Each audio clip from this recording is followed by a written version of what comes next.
Now, the next thing that you're doing for me is to say hello to your neighbor and to get to know their name, only the name.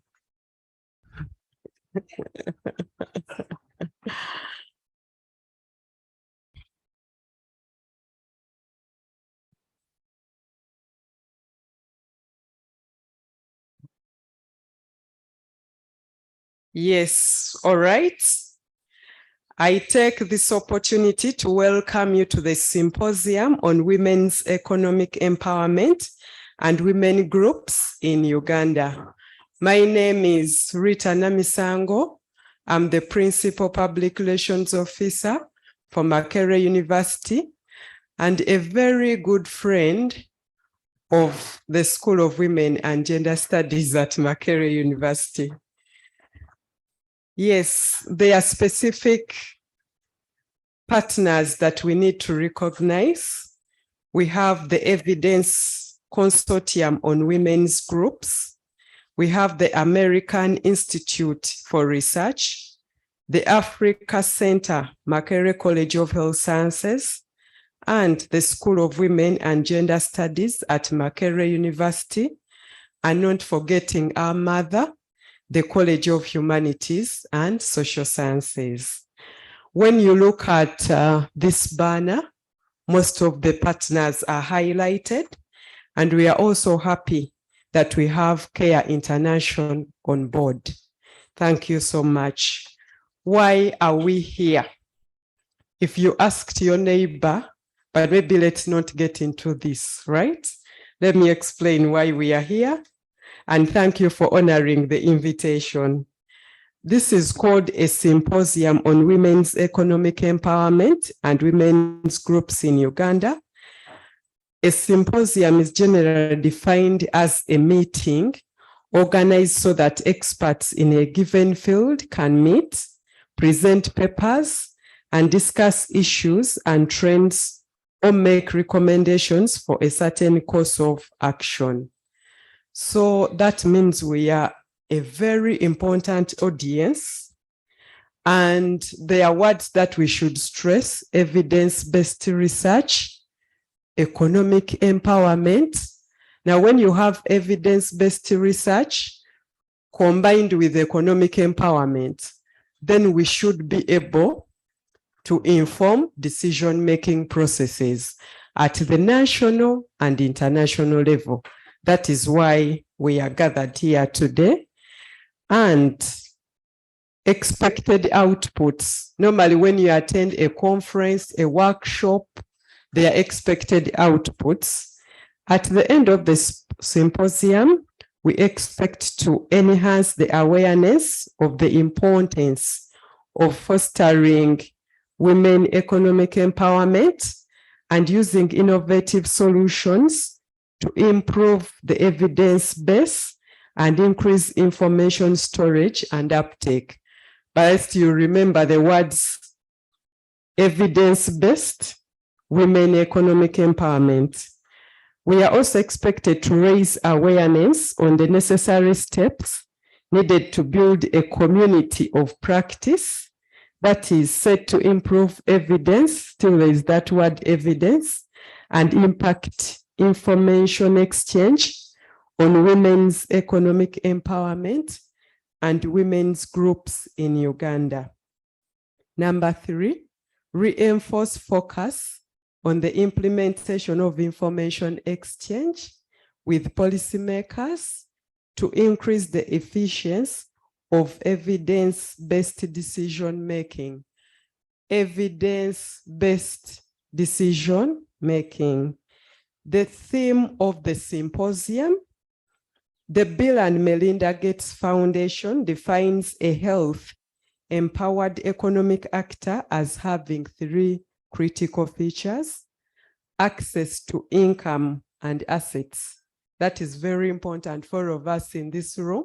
We should ensure that we have access to income and assets.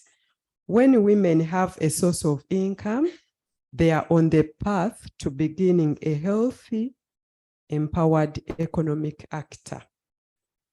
Control of and benefit from economic gains.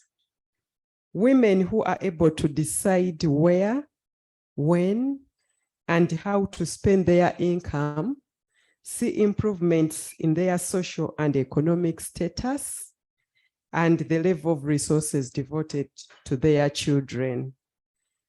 Power to make decisions. This is also very important, power to make decisions. Decision-making is a core expression of agency and refers to the capacity of women and girls to take purposeful action and pursue goals free from the threat of violence or retribution. So we now know why we are here.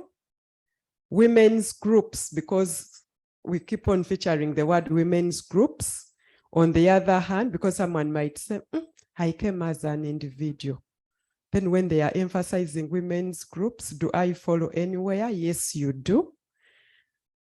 Even the way we are seated, never mind whether you're male or female, let's take it that this is now a women's group.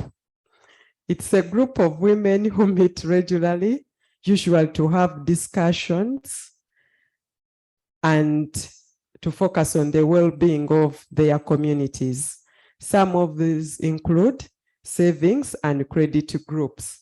But for this symposium, we'll say the women's group we are talking about is comprises of the participants in this room, male and female, who are meeting today during this symposium to discuss the well-being of women, communities, and society in general through listening to experts in the different fields, right? Exchanging ideas, because this is going to be very interactive. And also remember the word evidence-based decision-making. Thank you so much.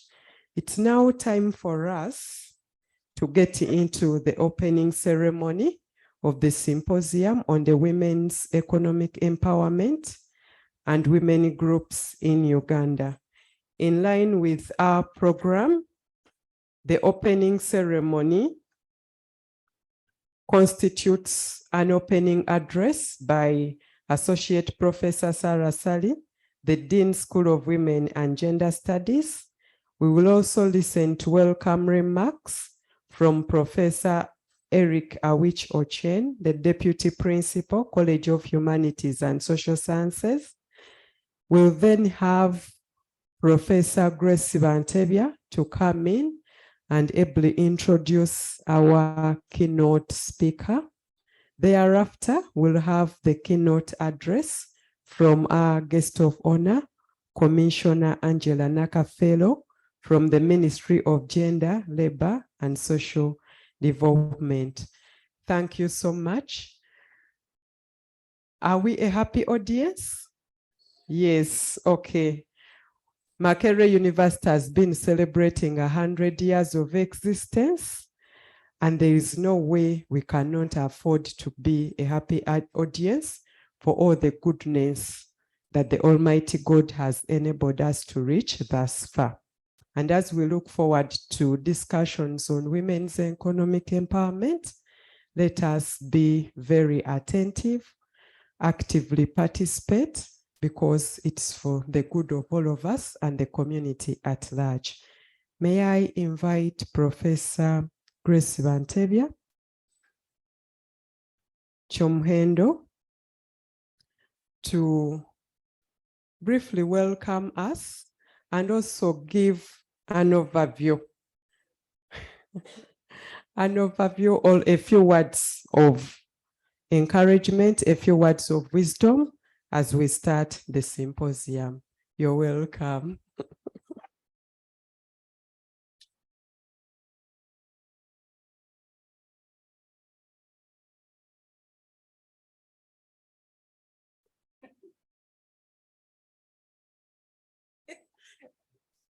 Good morning, everyone. How are you? I'm studying here, not in the position of the dean, but also to let you know that she'll be coming and I'm a member, and I think as she has introduced me, I'm called Bantebya Grace Jomuhendo, a professor in the School of Women and Gender Studies. I'm also the head grants administration and management unit, support unit of Makerere University. And recently I was also, I like saying this because I like, the word president. I was elected, I was elected the president of Uganda National Academy of Sciences. And in these forums of sciences and leadership of the president, I realized in the forum in Africa, where every country has, almost many countries have academies. And I think we are only 2 females who are presidents of these academies. So I'm beginning to enjoy that one, saying the president. So I would like really to welcome you to this meeting and thank the organizers, and especially our very own Tabitha, who is leading in this, and the colleagues and partners in this symposium of women's economic empowerment and women groups in Uganda. And I like the moderator, evidence-based. For some of us and those who know the history, we've been in the history of this and the struggle of improving women's economic empowerment, but generally advancing gender equality and equity. And one of the core areas of interest is this of economic empowerment. And one of the things that eluded us that we are really getting to grips now is evidence. Many times we would go to campaign, many times we would go to raise policy issues, and we'll be asked, where is the evidence? And so having this symposium that will generate, that is focusing on evidence of economic empowerment, especially women's groups, is so pivotal and central in the management, in understanding women's and advancing gender equality. In terms of women groups are the key structures, organizing structures for very many women. If you look at the statistics that we have in this country, the percentages are so bad of those who have gone to school. And right now we have almost near a crisis. When those who enter in primary 1, we have less than 40 completing primary 7. And then when you move up the ladders, the levels keep going down. And for us, that is very bad. But groups offer a space that is locally managed, that where women can actually get empowerment, but also be able to associate and improve on their well-being and also the well-being of the families. One core thing that we know that has kept women not to engage effectively in economic activities is what we call the unpaid care work. Right now, we are doing studies on how that burden can be shifted. The records have it, women spend more than 8 hours on unpaid care work. And yesterday we were actually discussing, and it was clear that up to now, that is the work that is not recognized in the national development statistics. GDP does not mention anything. And remember, there are people who are spending more than 8 hours in this work. It's not counted. It's not even seen as economical. So these women groups and these projects give us more leeway in understanding, and also maybe data evidence that we can present so that women's work, women's economic work is counted. So that is I'm so glad that we are having this, and that without evidence, we can't do much. We can't do much without any evidence.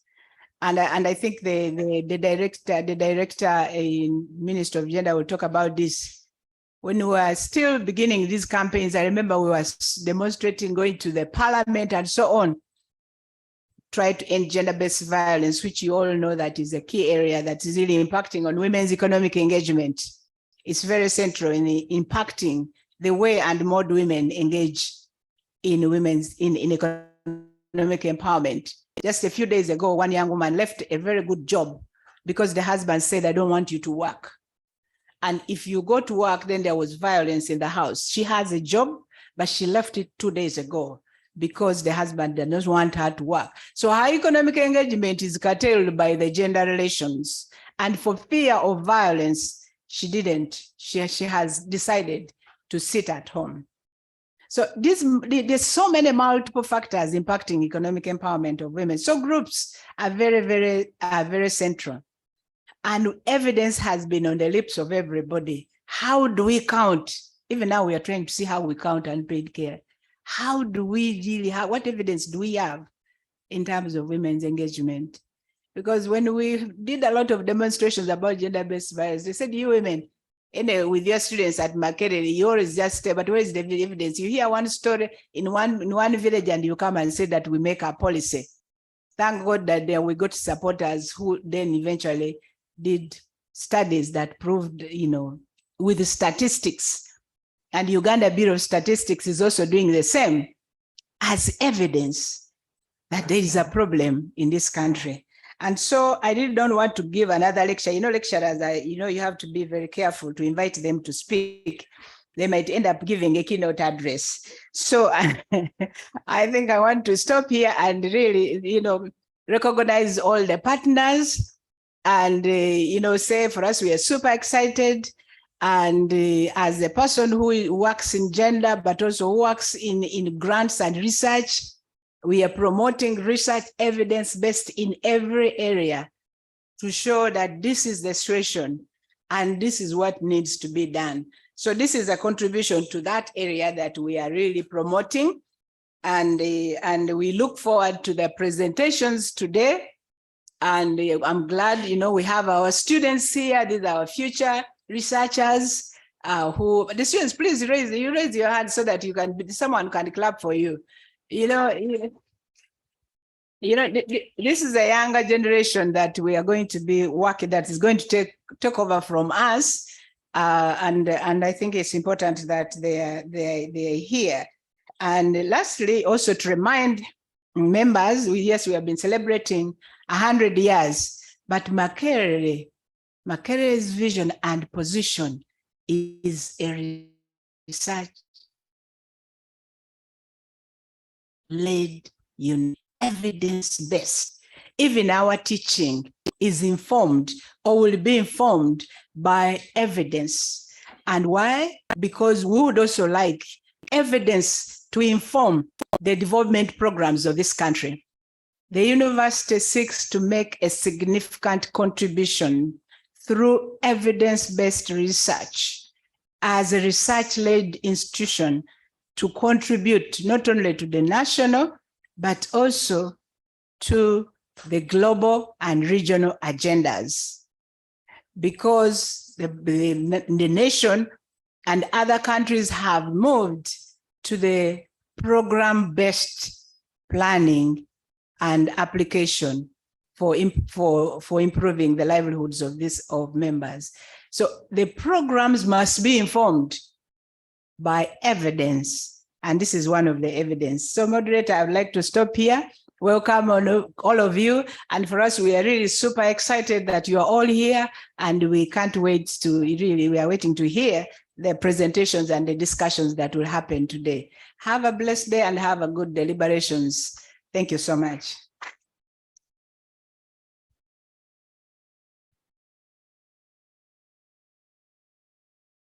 Thank you very much, President. Yes. Yes, we have the following partners. These are very central when we talk about women economic empowerment in policy and at government level.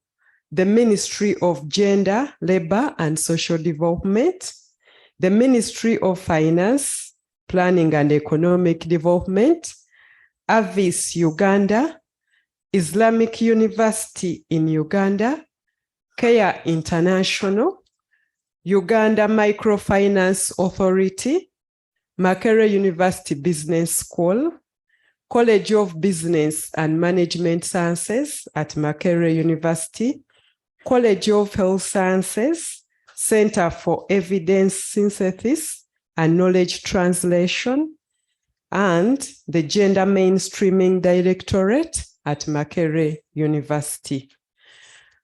Makerere University has been an institution that keeps on growing, and we are happy for that. Now, in 2011, we transformed into, when I say we, Makerere University transformed into a collegiate institution. We have 10 colleges at Makerere University, and one of the colleges is the College of Humanities and Social Sciences, with a lovely acronym, CHOOS. And this is the mother of the School of Women and Gender Studies that is hosting the Symposium on Economic Empowerment and Women's Groups in Uganda. So permit me to invite Professor Eric Awich Ochen, the Deputy Principal, College of Humanities and Social Sciences at Makerere University, CHOOS. You're most welcome.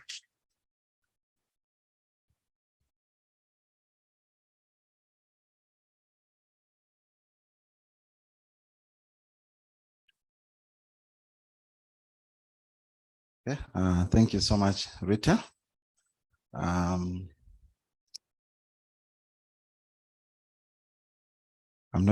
not normally very good in protocol, but let me try.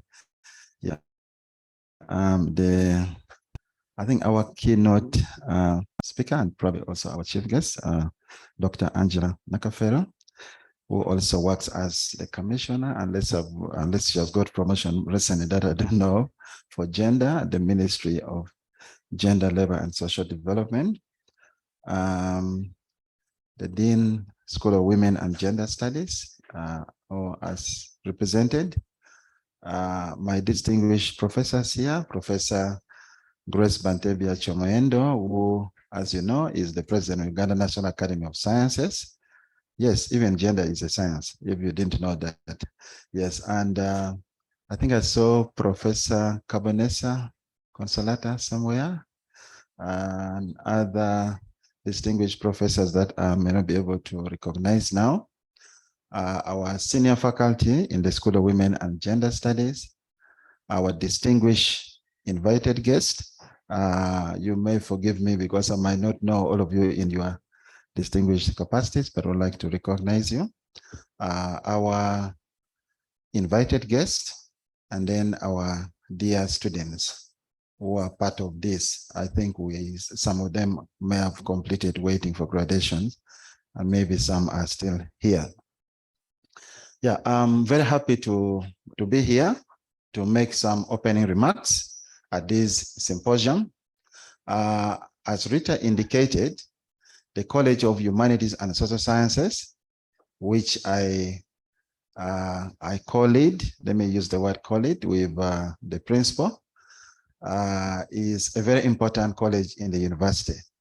That's where the School of Women and Gender Studies is found. It's one of the key schools.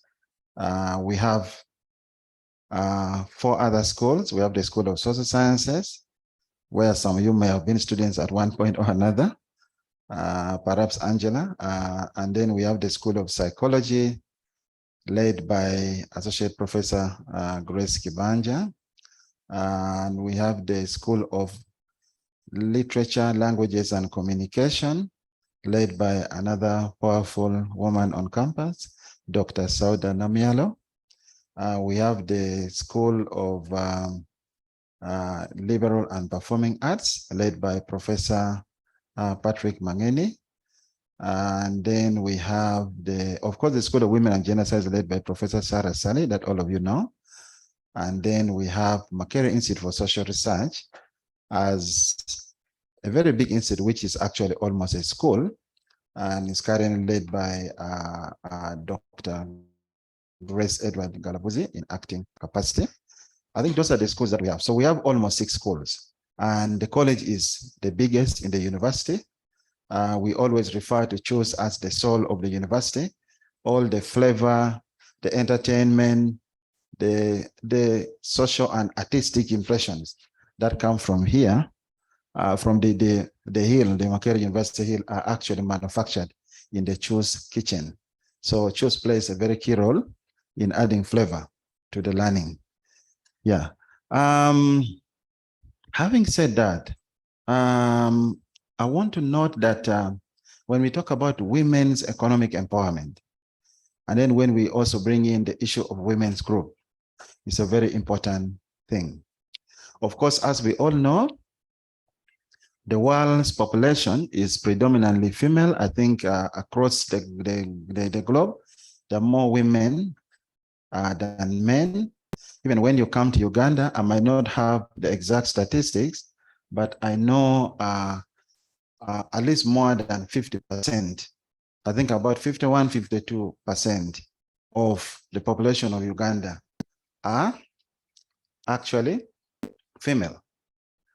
And then also when you come to Makerere University, we've seen over the years, and I think that has been our contributions, we've seen over the last 5-8 years that the number of women graduates outnumber the men by between 1 to 3 percentage points. I think over the last 10 years, there have been more women than there have been more female compared to male graduates.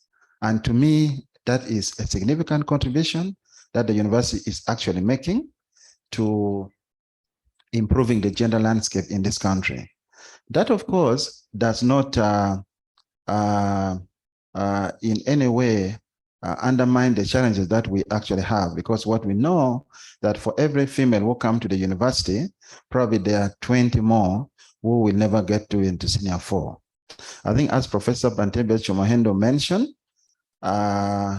the level of, and maybe Angela will also talk about at some point, the level of dropout among the girl child is very high, is alarmingly very, very high.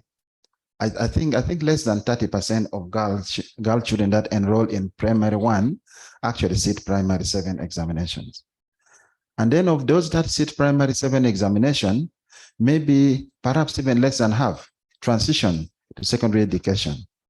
And by the time we get to tertiary education, higher tertiary education, the statistics are very, very alarming.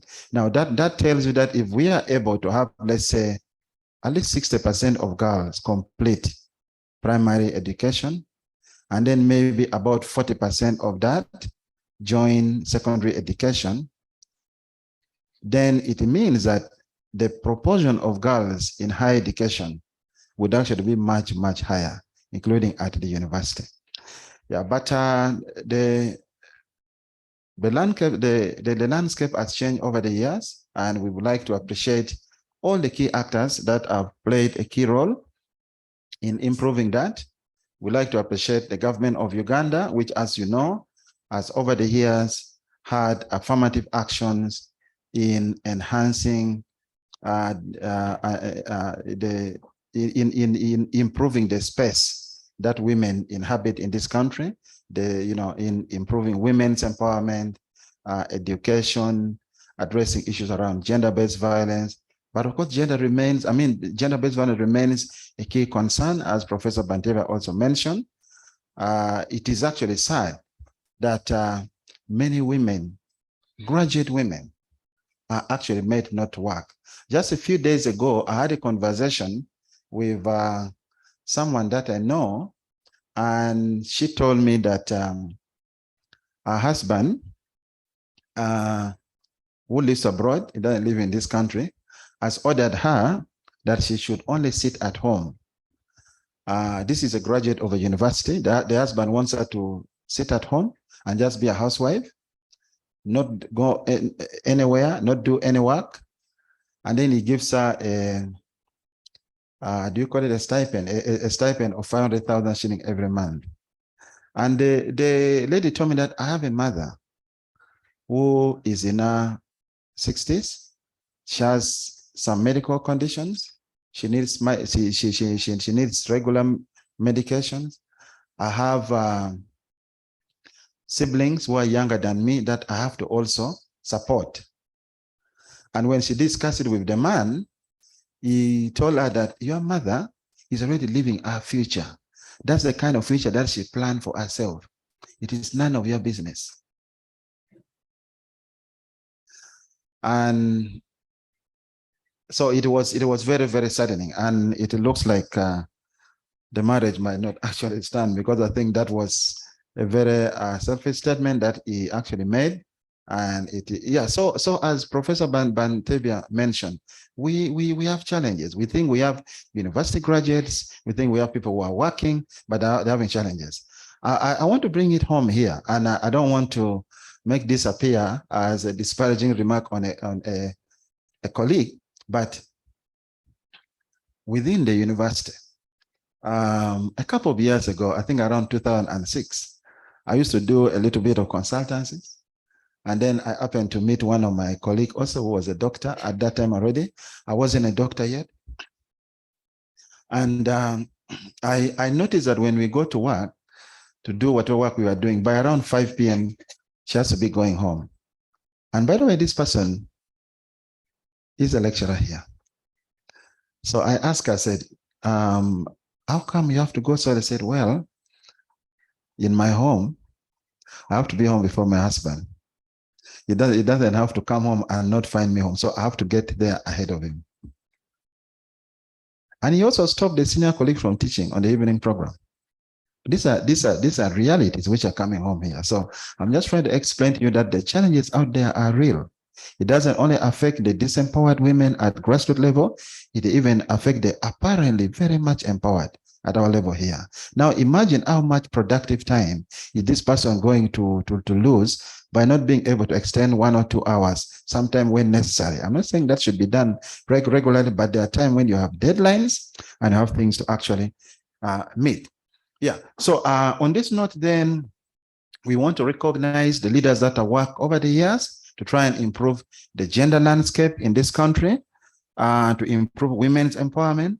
I want to recognize the founders of the School of Women and Gender Studies, which has played what word do I use? Let me also repeat the word that my professor used, a pivotal role in enhancing women's socioeconomic empowerment. We are talking about the evidence base, but we needed to make sure that we had the school so that we can teach gender as a subject. We have several course units that are being taught under the subject of gender, in this, initially in the School of Social Science, but now in the School of Women and Gender Studies. We have the Master of Arts in Gender Studies.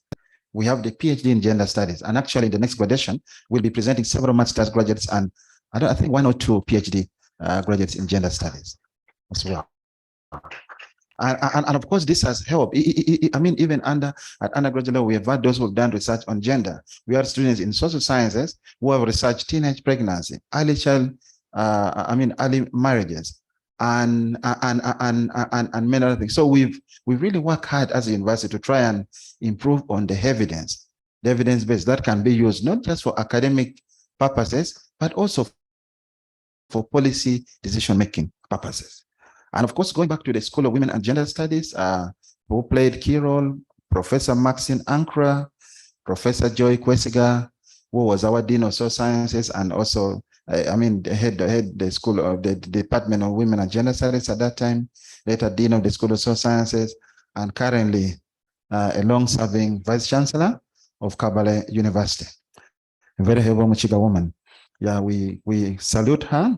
We salute Professor Grace Bantebia Chomohendo, which some of you might not know, was also a head of department, the School of Women and Gender Studies for some time, and set a very strong foundation. And I think during our time, we saw very many publications coming up from the faculty in the school. So our colleagues in the School of Women and Gender Studies have done a lot of work in producing knowledge about women empowerment. And of course, Grace just mentioned a couple of minutes ago that the current research interest is on issues around unpaid care work.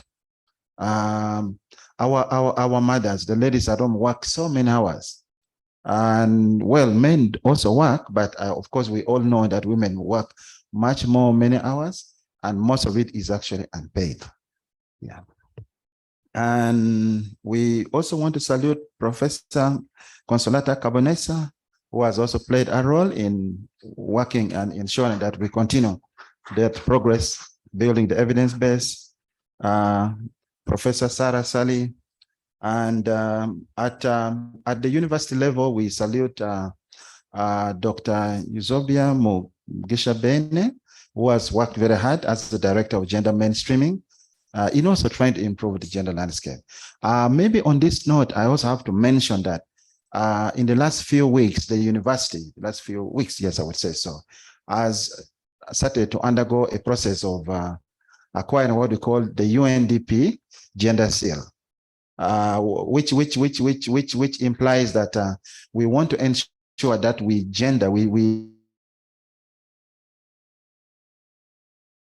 actually within the university, in our recruitment, in our classroom, in our staffing, in our policy, in our programs, in everything that we do.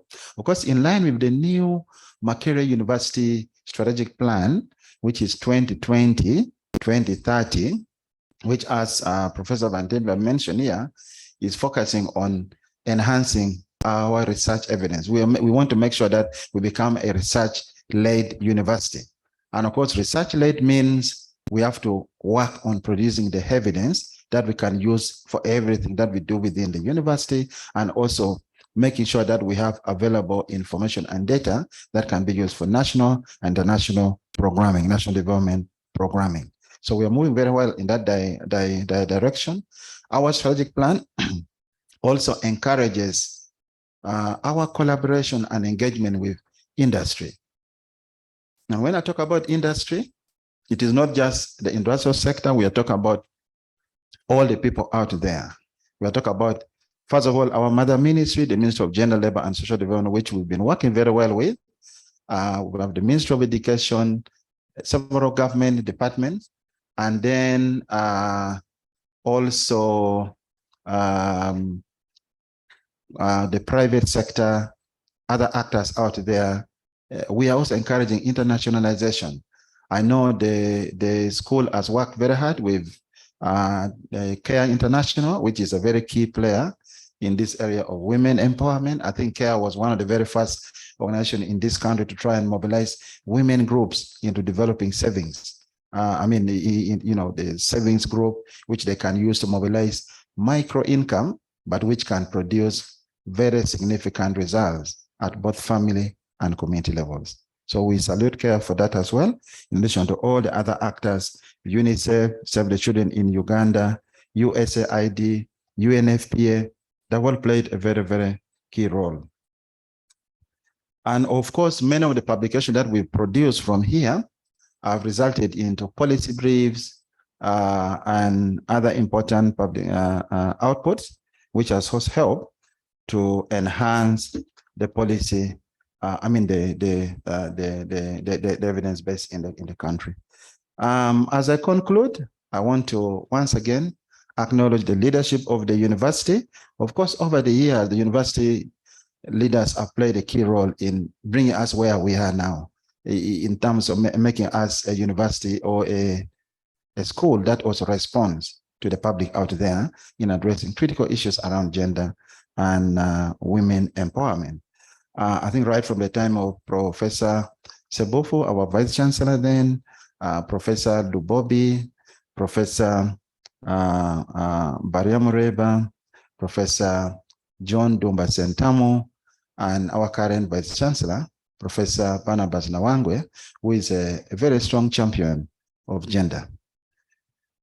We recognize the role played by many other people out there in the fight for women empowerment in Uganda, Cecilia Gwal, Dr. Miriam Matembe, Dr. Angela Nakafero here with us, Maggie Chigozi, and many other actors that you know more than me. Let me also conclude by saying that let's continue expanding the space for women's economic empowerment in Uganda. And I'll end my remark here and wish you a good deliberation.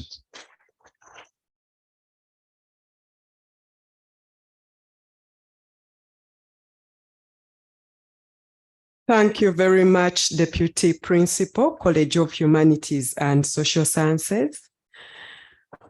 I have a special request, and they'll be able to hear that the people who are physically present here at Makerere University, Level 4 Conference Hall, Senate Building, are happy and participating in the Symposium on Improving Evidence on women's economic empowerment and women's groups in Uganda. We have participants online, and my request is that to us who are physically present, let us put our hands together to show that we are together with them and we are happy that they are following us online.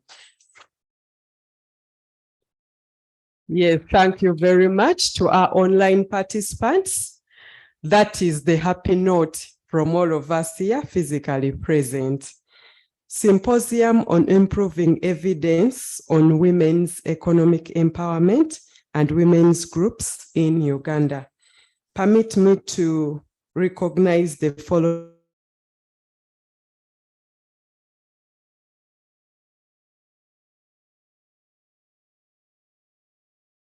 people. We have welcome. Yes, we are also pleased to have the Center for Systematic Reviews and Knowledge Translation under the College of Health Sciences at Makerere University. We have the director is Dr. Ikwaro Obuk, and we also have Dr. Eve Namisango. You're most welcome. Once again, the partners include Evidence Consortium on Women's Groups, American Institute of Research, the Africa Center, Makerere University College of Health Sciences, the College of Humanities and Social Sciences, the School of Women and Gender Studies, Ministry of Gender, Labor and Social Development, Ministry of Finance, Planning and Economic Development, Avis Uganda, Islamic University in Uganda, CARE International, Uganda Microfinance Authority, Makerere University Business School, College of Business and Management Sciences, College of Health Sciences, Center for Evidence Synthesis and Knowledge Translation, and Makerere University Gender Mainstreaming Directorate.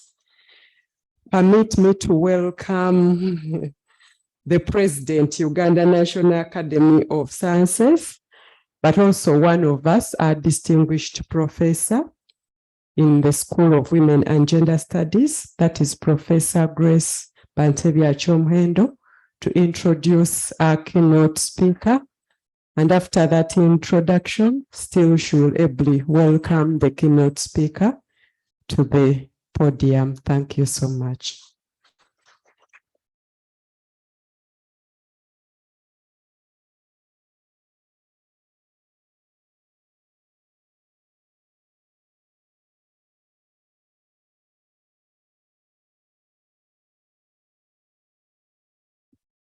The moderator, Rita, she's very good at her job, and she made sure I said that we should all be smiling so that when they see us, those online, when they see us smiling, that we are smiling. So I'm trying to do the same. Thank you very much. Asking me to introduce Dr. Angela Nakafero is like asking me to introduce my own daughter, because she is my daughter. And And as someone who knows her so well, I might actually leave out very many things. So I must apologize in advance in case I miss out so many things because of the excitement. When you see you're very, very old in this position, you may actually miss out a number of things. So Dr. Angela, and many times we call her Angela Nakafel, she's one of our very, very own from the School of Women and Gender Studies. She studied there and she definitely excelled. If she hadn't, she wouldn't be here. So I want to encourage all the students who are doing gender studies. Whoever does gender studies excels, except if you combine it maybe with, I don't want to say social admin, but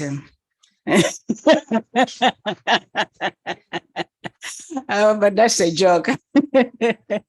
But as you know, all social science subjects are very good, and we know that gender gives you, something that is very, very, very powerful. She's the commissioner. I think she's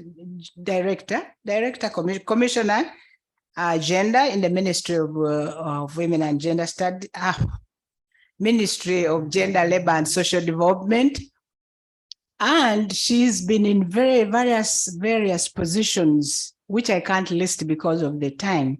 She's worked in a number of sectors. She made a significant contribution in the Ministry of Education when she spearheaded the development of really curbing and stopping violence against children in schools, which includes also sexual violence. So those documents are there, those guidelines are there, and she worked there. She's worked with a number of organizations, but in the key point she does there is to promote and make sure that gender and women's issues are fully integral, but they are also addressed in a manner that is conducive, but that will deliver evidence and results. She's an expert in a number of things, and when she talks, I really admire her and said, yeah, that is my girl. She sits on a number of expert committees, both here locally, but also at the national level. The CV is very long, people, you just have to forgive me. She sits, for instance, on our committee that is looking at the unpaid care work. We do it on that committee, they do a number of things. Look, how do we have unpaid care work recognized? How do we have unpaid care work redistributed? How do we have unpaid care work represented? How do we have, I think there's a fourth R. Did I say recognition? Recognized. So, rewarded, that is it. So it's a very powerful committee, but also the job that they're trying to do is enormous. So she sits on that committee. She sits on various panels in IDRC and many other organizations. She's also a researcher. She's been engaged in a number of research projects, and actually that passion of hers has actually supported the ministries in organizing and developing research projects that inform policy. They may consult other people to do the work, but she's behind the conceptualization of a number of research that is going on that is made to inform policy for action. So she's a good researcher there, but I really want to say that one of her biggest strength is the expertise in policy making and drafting to ensure that the policies are gender responsive, that they have evidence, that they have plans that are going to address the final outcomes and outputs related to gender. So if you need anyone with a policy engagement on that area, she's our expert in that area. So, and of course, a passion in advocating for gender justice. When she was a student, the students we never missed when we are going to parliament, when we are going to the streets, almost every week we are demonstrating about something. And these days, now that I'm a senior citizen, when I go back to my wardrobe, when you become a senior citizen, you start now looking at the wardrobe and I see all these t-shirts. I said, for heaven's sake, how many times did we go out? And violence here, and this, bring this. We even had saucepans, those kinds of things. So she was among those students, and we had students active, in this, both by the men and girls, and men and women. And for care, we want to know that Madanda was also our student, and even our staff, who was also very passionate about gender. But she was very central also in those, advocating for gender justice and what we are still doing. And this is why I appeal to the young people that, this job is not yet done. And now we need you. So at that time, they would chase us. They would never chase us. Actually, we never had tear gas when we walked to parliament those years, But the parliamentarians actually would look at us and know that we don't know some of the things, because for them to make decision, they need what? Evidence. And we learned from that. This is why my principal here said that in gender, we do quite a lot of research in order to not to have an excuse that there is no information. And UBOS is supporting us in producing us this evidence. So our guest speaker, keynote speaker, Dr. Angela Nakafero, our very own here at Makerere University, at the School of Women and Gender Studies, gender mainstreaming, and a national icon in advocating for gender justice. It's our pleasure to welcome you here, and for you to have accepted to give keynote address. They couldn't have selected, any other person, because she's the right person to really give us a speech, a keynote address about this area of women's empowerment and women's groups. As I said, it is a very major structure and an entry point for gender, for addressing gender inequalities. Most of the programs use women's groups.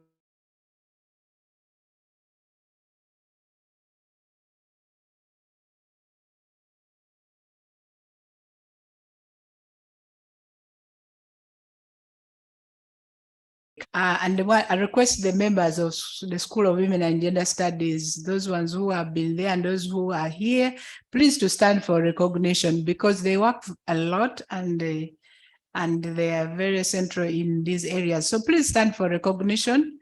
I'm not so good at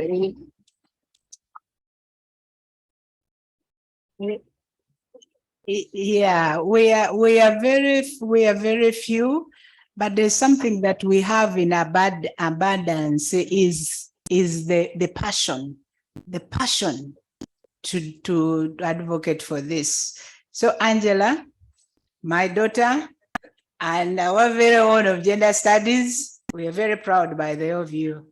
Each time I see her, I just smile widely and say, yeah, now I can retire, because I think there are some people who are leading even before I go. Most welcome.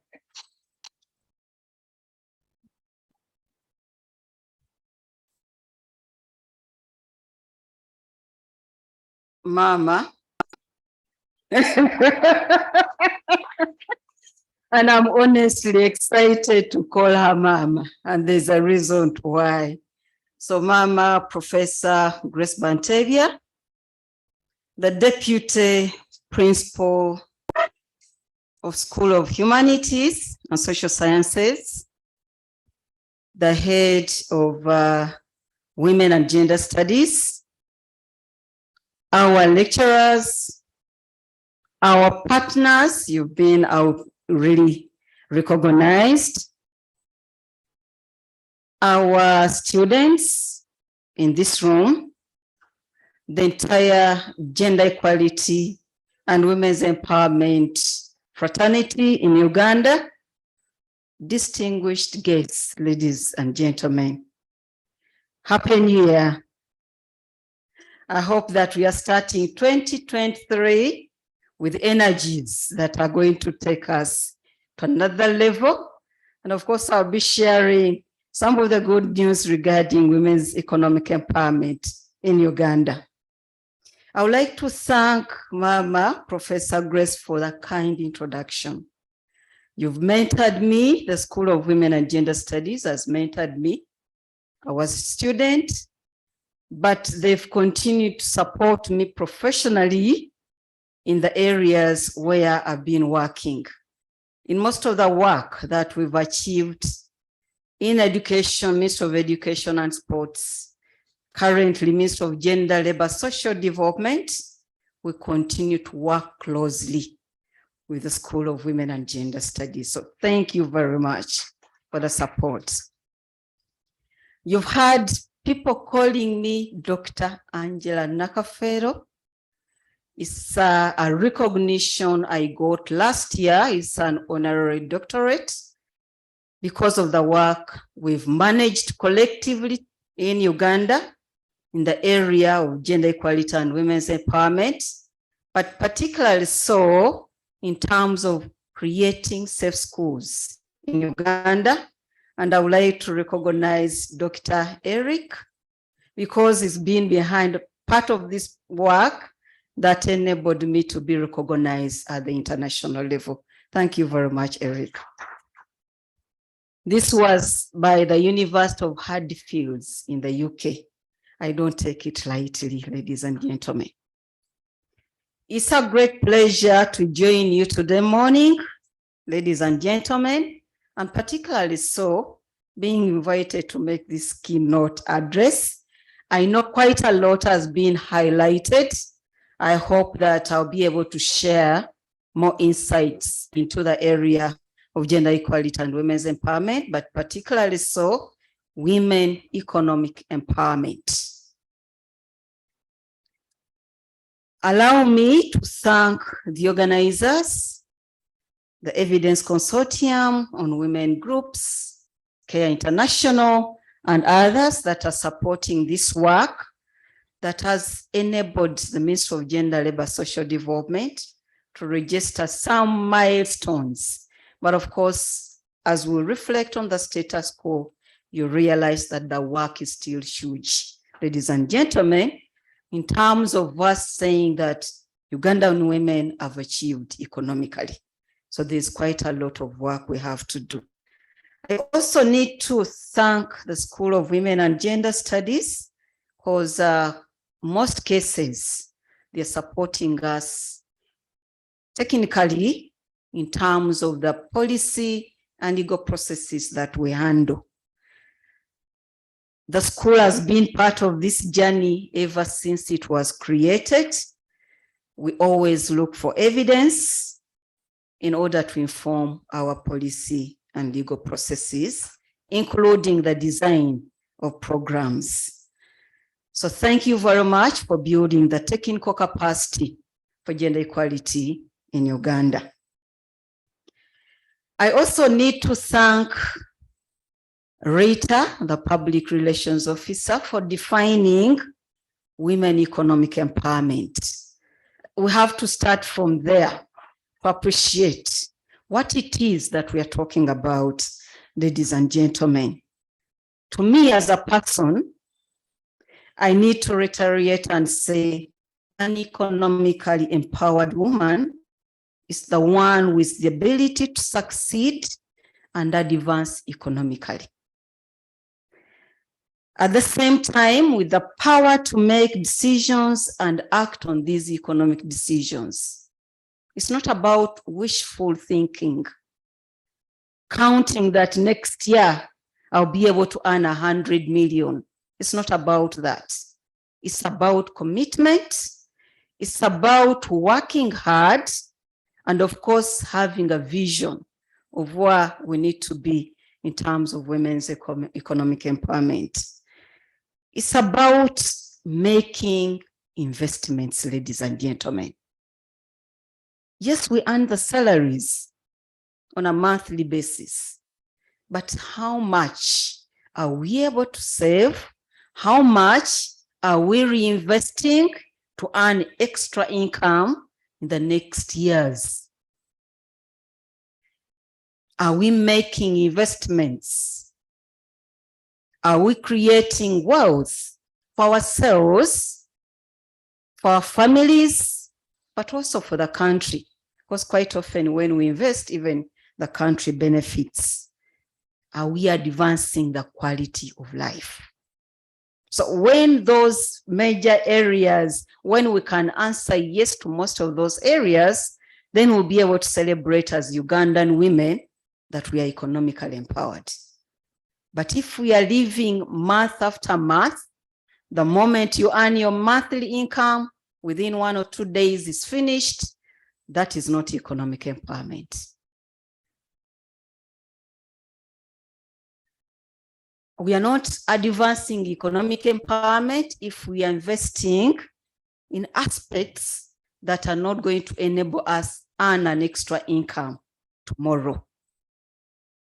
So we need to question ourselves, what investments are we making? If you're not earning an income from your investments, that is not economic empowerment, ladies and gentlemen. When we also talk about women's economic empowerment, we talk about skills.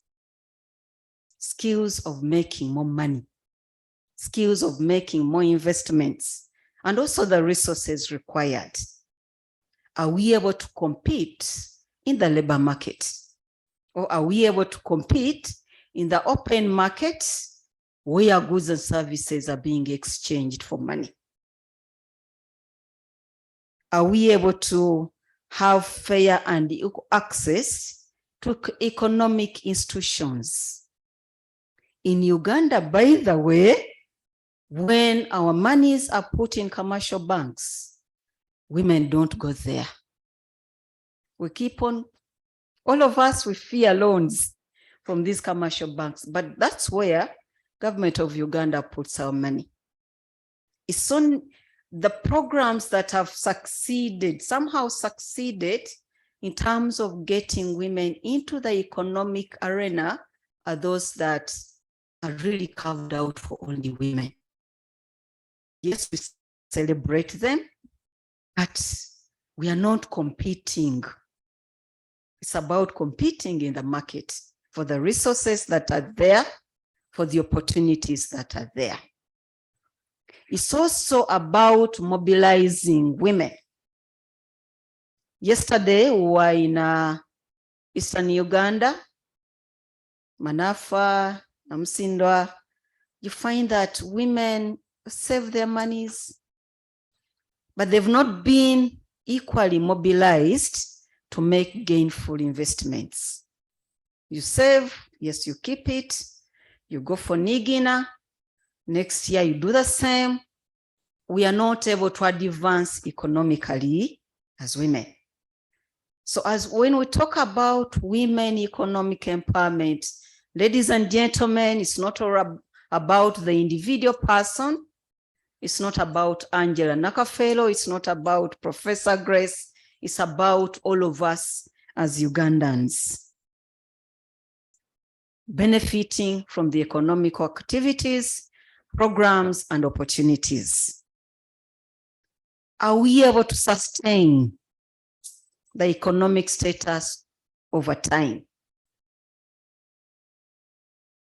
Most cases when we are working, we have these monthly incomes, the benefits that go with our positions. We are able to meet our needs, including those of others. But are we able to sustain those needs even when that monthly income stops, ladies and gentlemen? Or we find ourselves sliding into poverty again. We can't access basic needs and services, and we end up going to our next world with disgruntlement for people that were not able to stand in for you. But it's today that we need to start making those bold investments such that we are able to sustain these economic benefits and gains over time. And if we are contributing to national development, these investments need to cut across generations, ladies and gentlemen. For the countries that have made it, the investments cut across one generation to another. So the moment we are able to see our investments cutting across generations, ladies and gentlemen, that's when we'll be able to say that we are economically empowered.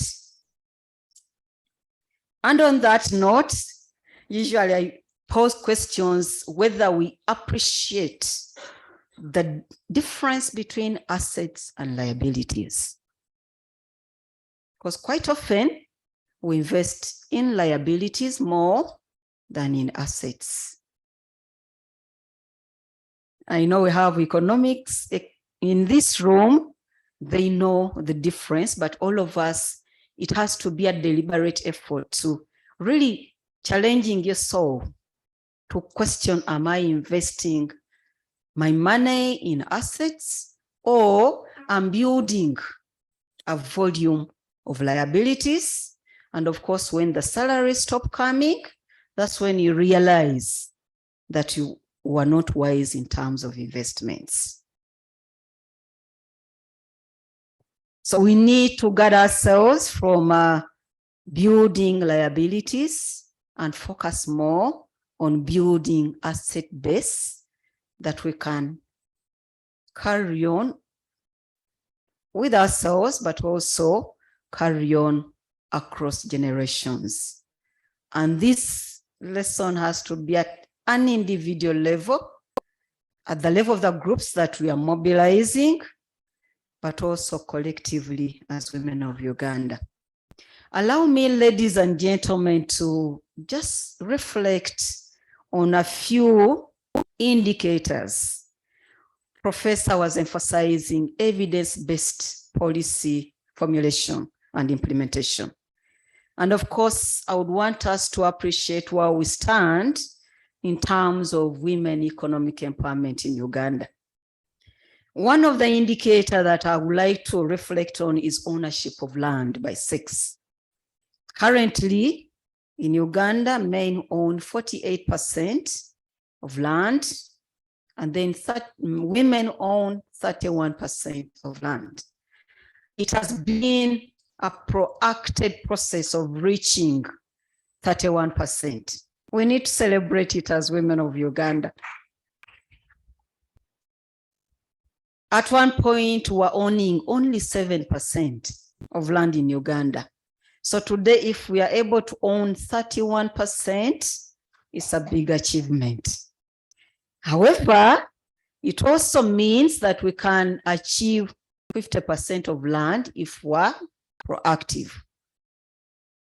Proactive in terms of ensuring that we transform land ownership norms and practices. And of course, this is where our brothers and fathers wouldn't want to say yes, but it's an area that is important.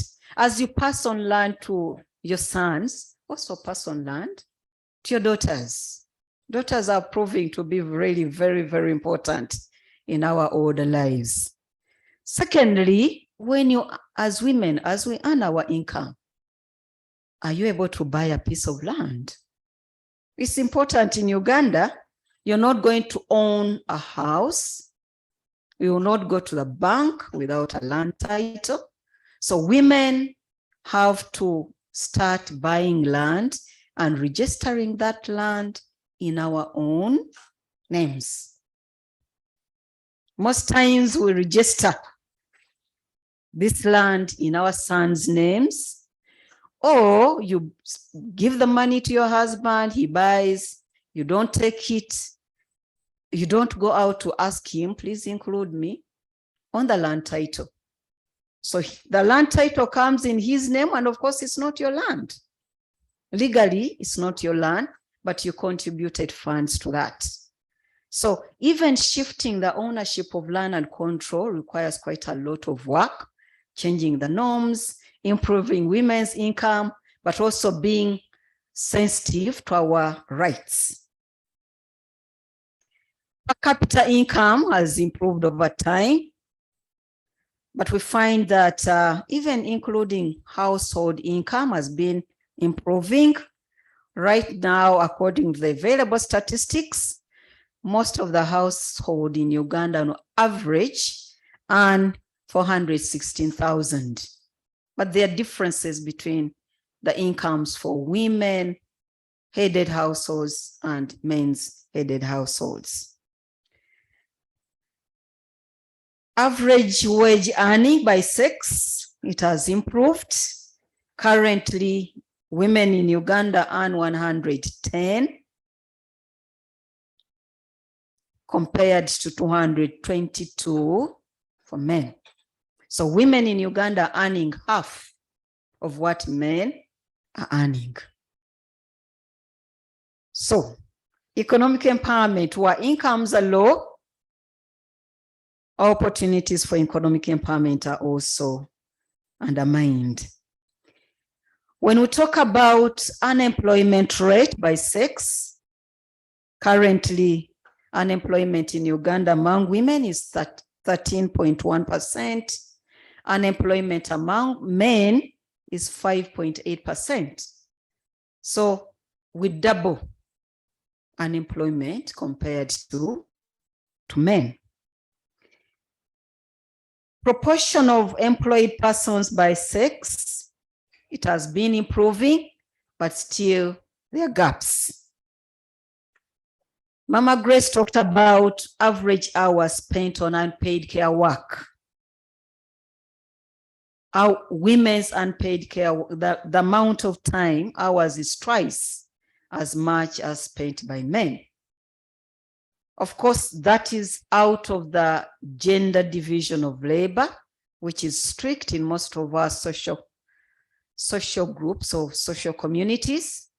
However, what's important to note is it has far-reaching implications for women's economic empowerment.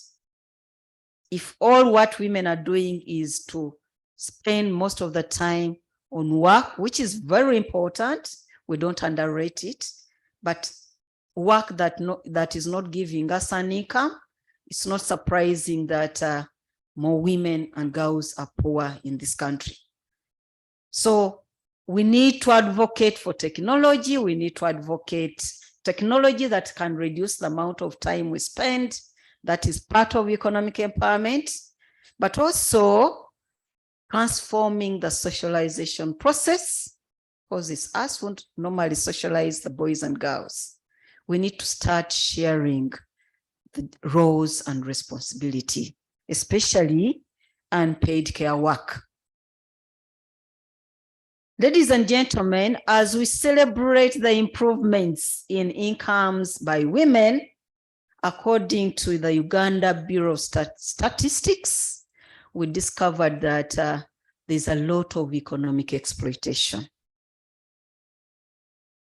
According to UBOS, women willingly give their incomes to their spouses, willingly. But of course, within the social context, it may not be it's looked at willingly giving, but of course, there are those factors forcing you to surrender your income to your husband. And our spouses are taking advantage of this. So we work so hard. Most of the time we have unpaid care work. We are also negotiating for productive work. But when it comes to the actual benefits out of that income, majority of most Ugandans in Uganda are not enjoying the benefits. So that's another level of economic empowerment.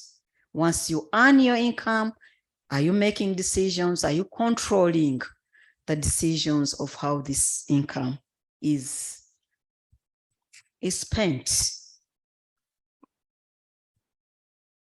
This does not mean that only grassroots women are getting economically exploited. All of us in this room, I know, we are economically exploited. So as we work so hard to earn, as we work so hard to make investments, we also need to find ways of empowering ourselves to control our income. But of course, not being selfish, because we need to contribute to the betterment of our homes. We need to contribute to the betterment of our communities and the country at large. So there are so many indicators for measuring women's economic empowerment. I just pointed out a few. I shouldn't forget financial inclusion. As a country, we've done well. Almost the difference between financial inclusion between men and women is no longer so huge as it used to be. So why I was highlighting all those indicators, ladies and gentlemen, is to make sure that we appreciate that as a country or as an individual, if you're going to shift one indicator in your life, you need a lot of work around yourself or the communities. Just being able to earn an income demands quite a lot of services invested in you, in terms of education, in terms of skills, in terms of an enabling environment. That is where government's work mostly is. So it requires a lot of work right from the family, the community, and at national levels. So we celebrate the support that our partners are giving us in terms of advancing women's economic empowerment. It also points out that if we are going to achieve in shifting these indicators, we must work together. We must strengthen partnerships at all levels. I was also requested, ladies and gentlemen, to talk about the role of Ministry of Gender, Labor, Social Development in advancing women economic empowerment. And I would like to say that we are trying our level best, ladies and gentlemen. We are domesticating the international and regional commitments on women's empowerment. We are formulating laws and policies. Minister of Gender, Labor, Social Development is in charge of ensuring that government of Uganda domesticates. There's so many commitments that government of Uganda is a signatory to at the international level, at the African Union level, at the East African level, and others. And this is running right from our constitution. As a country, we've come up with so many laws and policies, and I wouldn't want to take a lot of time on this because a majority of us know what these laws and policies are. But I want to point out that as a ministry, we've been reviewing the Uganda gender policy, and women's economic empowerment has been prioritized in this policy. We are at the level of cabinet, and soon we'll present it for discussion by cabinet. And I believe this year we'll have it adopted. I also need to inform you, ladies and gentlemen, thank you, that we played a very significant role in the development of the third National Development Plan. Women economic empowerment is prioritized in there. And because of this emphasis, that is why, as Minister of Gender, Labor, Social Development, with other partners, we are thinking around what do we do in terms of advancing women's economic empowerment. There are new programs. We are talking about reducing unpaid care work. A lot of research has been put into that area and a lot of advocacy. We are thinking about how do we improve financial inclusion. It's not surprising that we have care in this room. We have Minister of Finance, Planning and Economic Development. And I'll be talking about the new programs that we have on board to promote women's economic empowerment. Minister of Gender, Labor, Social Development is leading in the community mobilization and mindset change For us to be able to start discussing women's economic empowerment alone, we need to change our mindsets, all of us. Not only for the grassroots women, but all of us, because majority of Ugandans, we are not investing gainfully.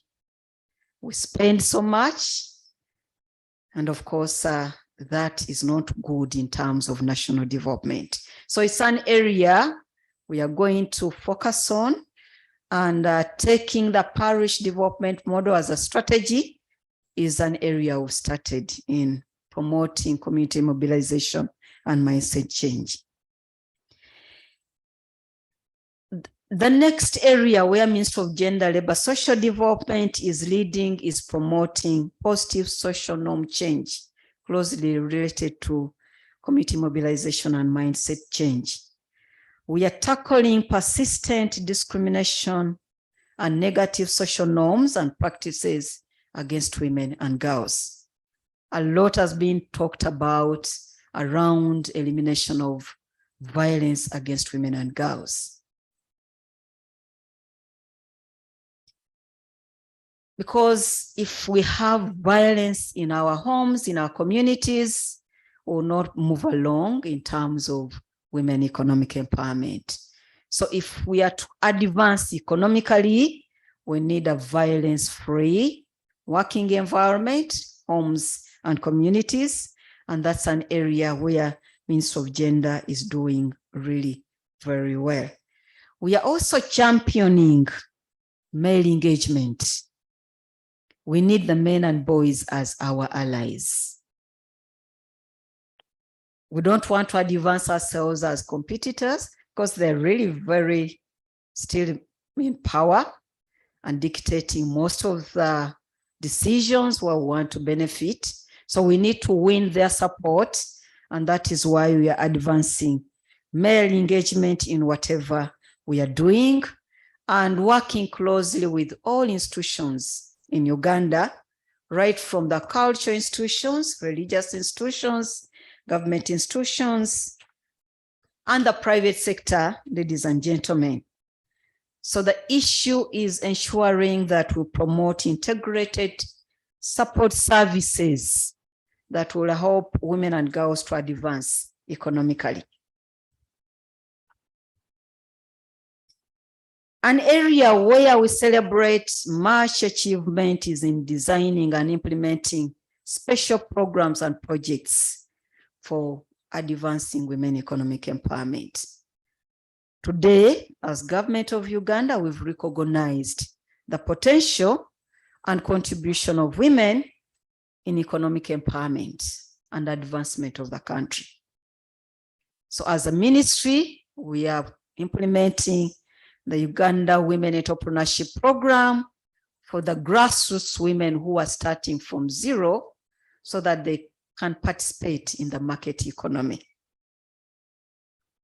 Quite many groups have been created across the country, and government of Uganda has put in over 114 billion in this particular program. We are also in charge of implementing the Youth Livelihood Program, which is focusing on young people, basically because unemployment among young people is still high. And we need our young people to be gainfully employed and gainfully contributing to national development. Young women have benefited at a level of 46% of this particular program. We also have a program on social assistance grant for empowerment. This is for older persons. In Uganda, we have we are growing a culture where we are not looking after our old persons. Majority of them end up living a life of destitute. And of course, that's an area where government is making impact to ensure that older people, much as they contributed to national development, they're able to continue living a life of dignity. We also have a special grant for people with disability, and groups of disabled people or people with disabilities are provided money to start income generating activity. All of us have heard about the parish development model, and I think I don't need to focus more on that. But 30% of PDM funds and services are targeting women, 30% are targeting young people, 10% is targeting older persons, 10% old people with disabilities, and 20% the rest goes to the men in this country. So ladies and gentlemen, these initiatives by the Ministry of Gender, Labor, Social Development have really helped us in terms of creating a firm foundation for where other programs can build on or complement. At least we are having an increased number of women that are having income generating activities and are able to improve their lives. Within the digital world, the Ministry of Gender is also implementing the 50 Million Women Speak initiative. This is an initiative by the African Union aimed at ensuring women enterprises are able to operate and benefit from the digital space. Of course, advancing use of technology in terms of accessing services, in production, in marketing, and also putting up products online for those who are interested. Our niche as Ministry of Gender, Labor, Social Development is advancing cross-cutting issues. And I believe we've done well in terms of the laws and policies, but also in terms of programs. Another area where the ministry is trying our level best is networking, partnership building, and resource mobilization for women's economic empowerment. You've heard from previous speakers. We work closely with the School of Women and Gender Studies, with other academic institutions, with non-government organizations. We've run a successful program with CARE International, the Evidence-Based Consortium of Women Groups, the private sector, and of course, these are helping us to perfect our work and ensuring that we are able to bring on board different stakeholders in advancing women economic empowerment. There's quite a lot of work that has been done by the consortium, by Ipsos on women economic collectives. We have a lot of evidence, and we've also created a platform where women collectives, information around women's collectives is already put online, and this information has really informed the design of the new program, which is generating growth opportunities for women and productivity for women enterprises that has already secured over $217 million with the World Bank. So it's a program that is going to run in the next 5 years and is intended to ensure that women enterprises, women who are already in enterprises, are able to access financial support, technical support services, institution or infrastructure that can help their businesses advance. It is a program that we are really prepared to implement, and all stakeholders in this country will definitely participate. Ministry of Gender, Labor, Social Development is also advancing the gender equality seal for private institutions, working with private sector foundation and UNDP, but also the gender equality seal within public institutions. And I'm glad that Makerere is the champion. We are going to do the same within other government institutions. So really shaping the ground for gender equality in these institutions and women's empowerment. So we celebrate all those partnerships that we've been able to create, and we are looking forward for more partnership and mobilization. Another area is in terms of research to inform policy reviews and development. Most of the policies in Uganda have been informed by evidence. With the support of academic institutions, we are able to conduct action research, which informs our policies and those in this country. The Uganda gender policy is one of them that has benefited from several studies that have been conducted by Makerere University, and we thank you for that support. Even the new program of GROW has benefited a lot from the researchers from Makerere University and other institutions. So we feel that this is the way to go so that our policies and programs really are informed by evidence. In the following coming years, these are areas where we want to put a lot of effort, and I believe the researchers in this room can start identifying how we can work together. As a country, we need to review our Divorce Act to make it more gender responsive. We need to review the Employment Act. We've already put it on our schedule. We need to review laws regarding financial institutions, the circles, because there's been a lot of exploitation of our women, and of course, also empowering women to be proactive in terms of protecting their resources.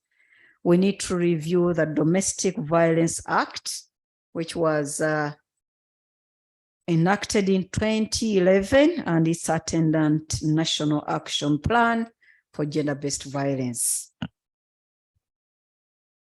We also need to, we have the Public Procurement and Dispose of Assets Act, where we have reservations for women, young people, and people with disabilities. But these particular reservations have not been operationalized. It's an area that we want to tackle in the next 2 to 3 years so that we are able to operationalize. Most of government resources, even other resources of other institutions, a lot goes into procurement. With the law in place, it provides a great foundation and opportunity for women, young people, and people with disability to advance themselves economically, ladies and gentlemen. We are also looking at reviewing the child care and development policy, partly to contribute towards reducing unpaid care work, but also contributing to women economic empowerment and also contributing to the protection of the rights of our children. Once that area is not firm, we are facing a lot of challenges in terms of our children. The rights of our children are violated left and right, and we need to do something about it. The last one, which is almost at the tail end, is the review of the Uganda gender policy, but we are at the level of cabinet. And I believe this year we'll have to get it out.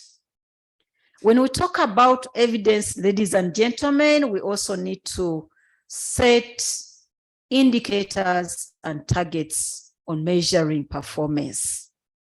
It's an area where we can really partner and do a lot. How do we measure economic empowerment beyond the traditional indicators that we've been used to? There's a lot that cannot be measured through the numbers. There's a lot that is qualitative in terms of economic empowerment, and we need to come up with the indicators. So we need to strengthen our collaboration. We need to create a community of practice for women's economic empowerment. We need to think about revamping our think tanks if we are going to inform all these laws and policies that I've just highlighted, ladies and gentlemen. And I believe that all of us, once we put our heads together, we can be able to direct women's economic empowerment in this country. The space is huge. The opportunities are many. There are challenges that we need to encounter. And of course, we'll be able to achieve much when we work together as a team. So we are counting on the academic institutions, Makerere University, the School of Women and Gender Studies, to really strengthen our collaboration and partnership building. We are also counting on our non-state actors to support us in this process. As I conclude, ladies and gentlemen, I would like to thank you very much for inviting me to share with you some of these initiatives I've been part of. We still would want to be part of the new initiatives, and would also like the academic institutions to join us as we define new initiatives and implement the existing programs. We have a lot of work. We have a long way to go in terms of women economic empowerment in this country. And I believe it's our collective responsibility that we support each other. We need to inspire women of Uganda. And we can only do that when we live as by example. If they see us doing well in economically, they will also be able to pick the lessons and really get the power within themselves to move ahead. So ladies and gentlemen, I would like to conclude by saying that when we stand together, we'll be able to achieve much. And thank you very much for listening to me, ladies and gentlemen.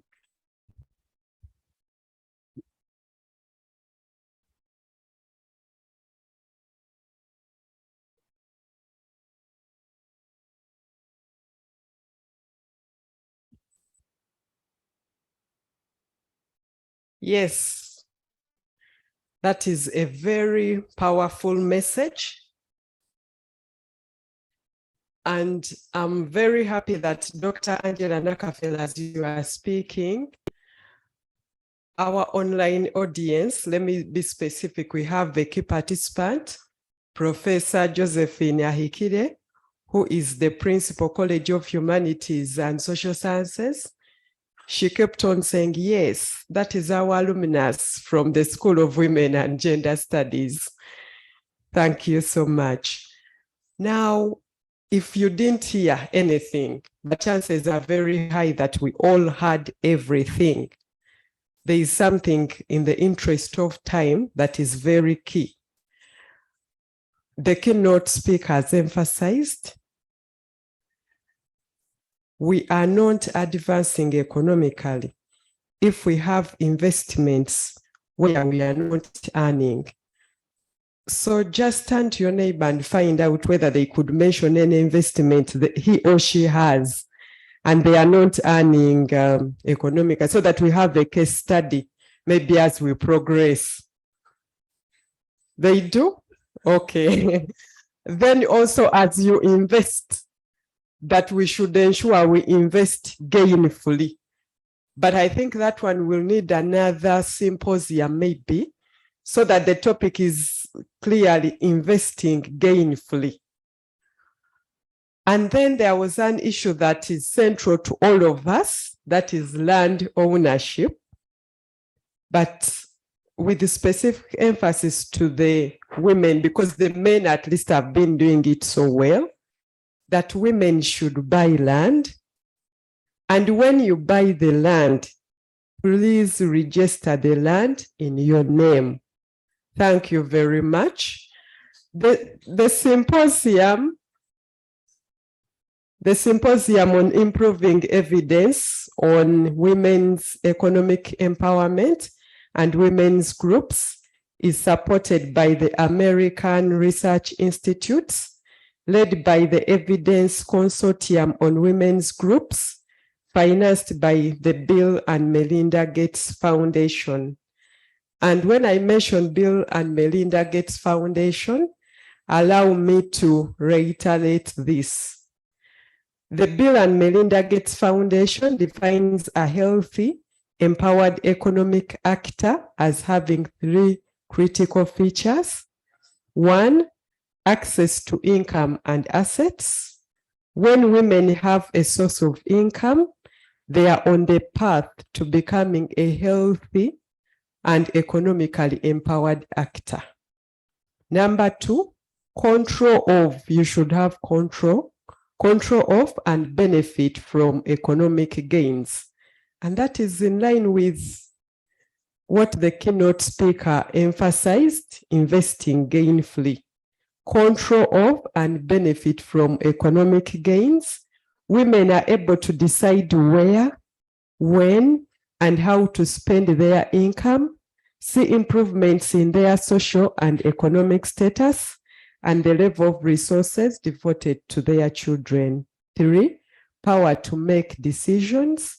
Decision-making is a core expression of agency and refers to the capacity of women and girls to take purposeful action and pursue goals free from the threat of violence. I also know that our keynote speaker emphasized the need for partnerships, all collaboration, and I'm glad that we have partners.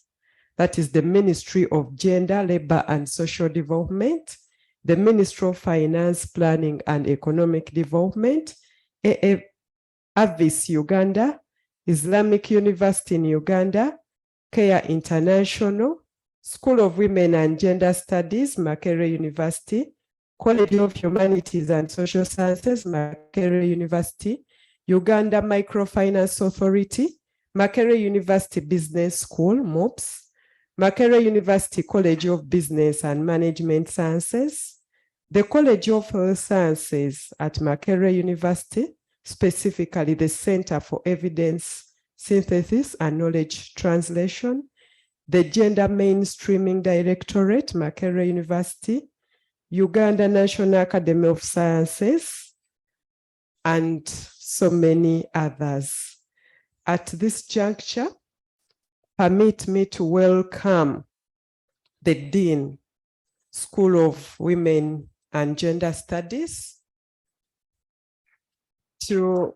that is Associate Professor Sarah Sally, to speak to us, and also given the wonderful insights that we've been having since morning about the School of Women and Gender Studies, we need to listen to her. Let us welcome Professor Sarah Sally. And she's also very central in decision-making at Makerere University.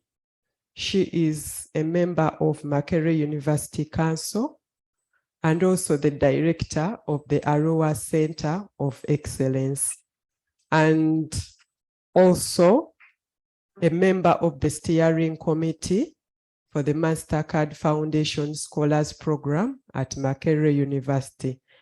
The CV is quite at that level, but allow me to focus on Makerere University. You're most welcome, Dean. Thank you.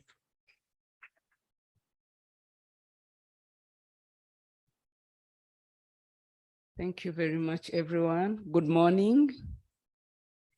First, I would like to apologize for coming late because I started via hospital and I was only able to come at the time I was able to come.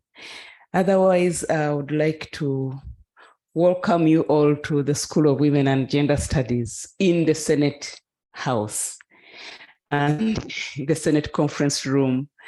At this juncture, please allow me to appreciate all the people who have made this symposium possible. As you've heard from the beginning, The symposium is to increase awareness on the need to build evidence and a community of practice on women's economic empowerment and women's groups. When this journey started, was it around 2 or 3 years ago, Dr. Tabitha and Dr. Angela Nakapero, somewhere I think in Piato, we did have some meetings there. We were really trying to evaluate, these groups have been on for a long time, but what have they really achieved and where do we go? Is it the modus operandi, especially now that government is even going at a much lower level? And as you've heard, it's about really raising awareness of the importance of these groups, these initiatives, and these strategies. At the helm of this project has been Dr. Tabitha. I'm sure she was informed, or she was announced as that before. So that has been very important. She has steered this program. And you've heard from Angela, but I must also say that we are happy to have Dr. Ekwaro Obuku, the evidence synthesis group. I don't see him, but this is another group we've worked with for a long time, mainly with the Cochrane issues, the Cochrane evidence synthesis group. So it is good to know that even in this, because when we've been doing the Cochrane things, we've been doing them largely from a medical perspective and public health. But it's good to know that even with regard to women's empowerment, the evidence synthesis group has found it necessary and relevant to develop ways of assessing evidence against practice. And I think at that time when we worked with them, we were domiciled in the OPM's office. So that shows you the high profile or how highly placed the partners we have in the group are. You may have heard from the beginning that the School of Women and Gender Studies made 30 years last year, and largely it was established to help government with its mainstreaming agenda. And that makes us strictly a key partner with government and with government initiatives. That in a way has shaped the kind of teaching we do. It has shaped the kind of research we do, in that most of what we do has to have an impact on policy relevance, on national relevance, on societal relevance.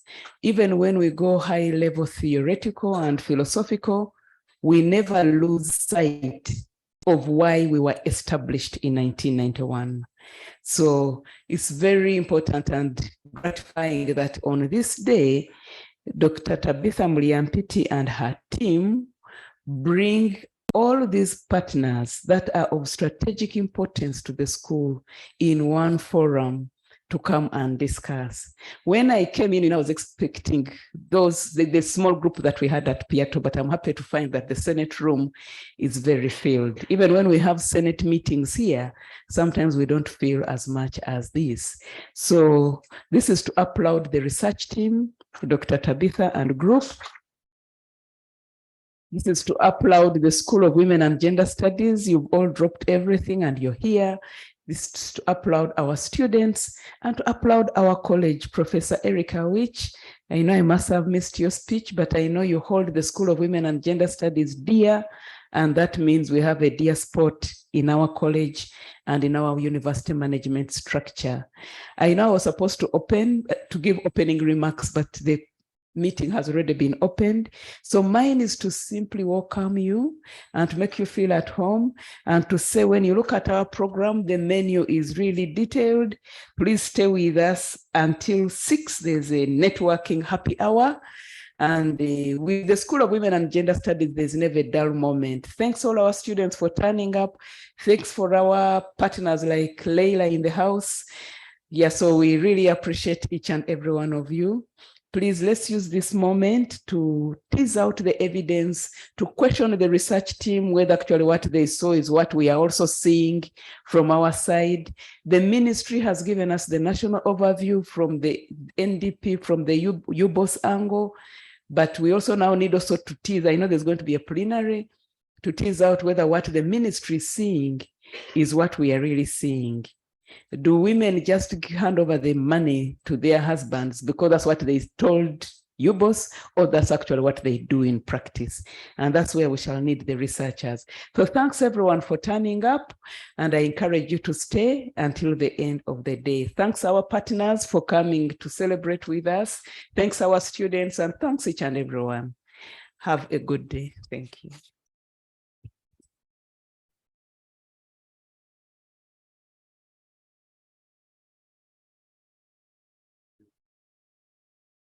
Thank you.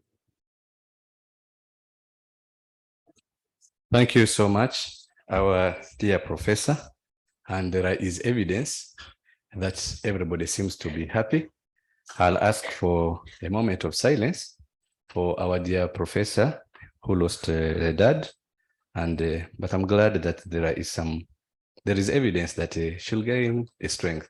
Please, just a minute of silence. May his soul rest in peace. That is Professor Sarah Sally, lost a dad, and our prayers that he rests well and rests in peace in the hands of the Lord. This morning, I am happy, and our mission is to celebrate evidence. And what best way is there to celebrate the evidence that we have our own Dr. Commissioner Angela Nakafero. Thank you very much for your stand with us always. And there is evidence that we are heading somewhere. Evidence is as old as time. And we all recognize this, that when God created this world, he was saying, there be, and then evidence came. Let there be land, and land came. That is evidence that the order was working. Let there be light, and light appeared. So I think we have been late a bit. I think we're just right on time. We shall be getting there. There are good figures in Uganda, and we can see that all along when we're speaking about women issues, everybody was questioning where this is going. I'm one of the pioneering students of gender, and it is so interesting that when we're writing reports and you're saying women are owning 7% of the land, it sounded very funny, but it's just 7% out of this so much land that we have in Uganda, and there's so many women that we are there. But now it is interesting that we're talking about 31%. I think we need to give a round of applause for the achievement, and that is all produced by the power of evidence. Okay. I'm also glad to note that from our speech, from the keynote, there is so much that we need to see, that we need to hear. I know it is going to be quite limited, but I'm going to call on the public. It is time that we should be contributing towards this symposium, and I'm going to let it open. Please speak with a lot of evidence. The forum is open. Thank you.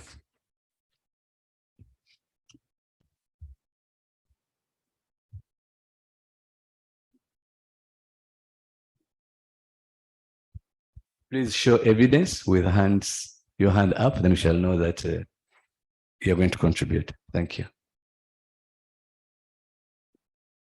The microphone, please.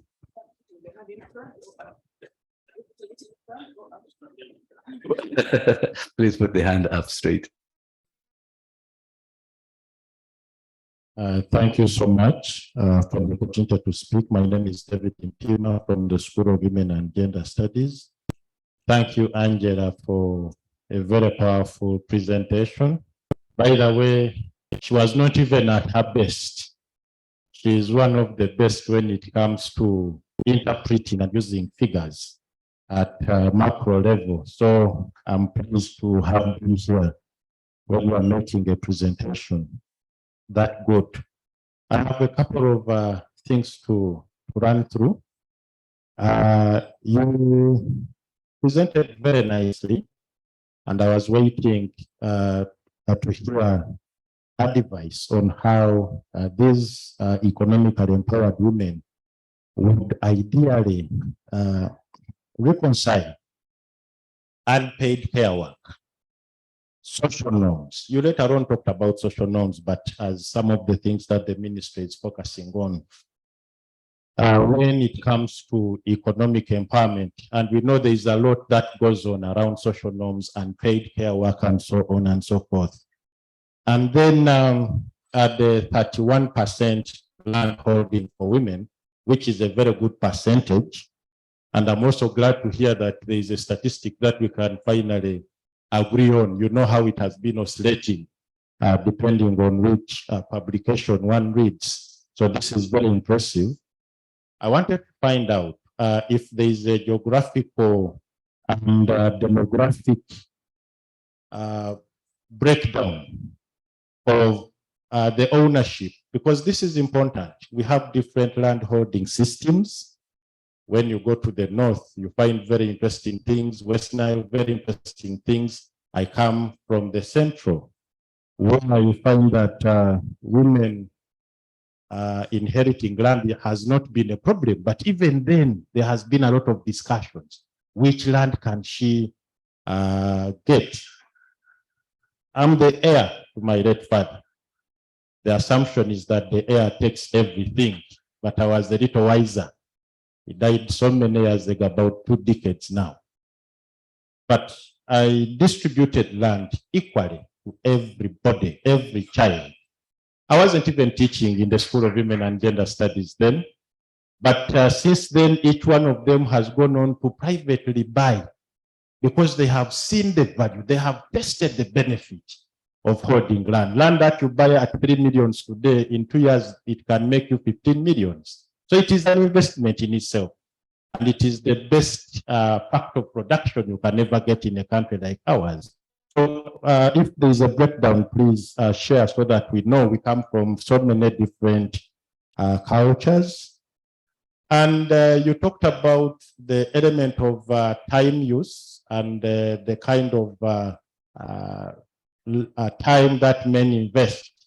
I want to share from my own research work that where government has introduced commercialized agriculture, the contribution, the time contribution of men is actually looking up. They are participating more, but we all know the reason why. Because this time we are focusing on getting some money out of these economic activities.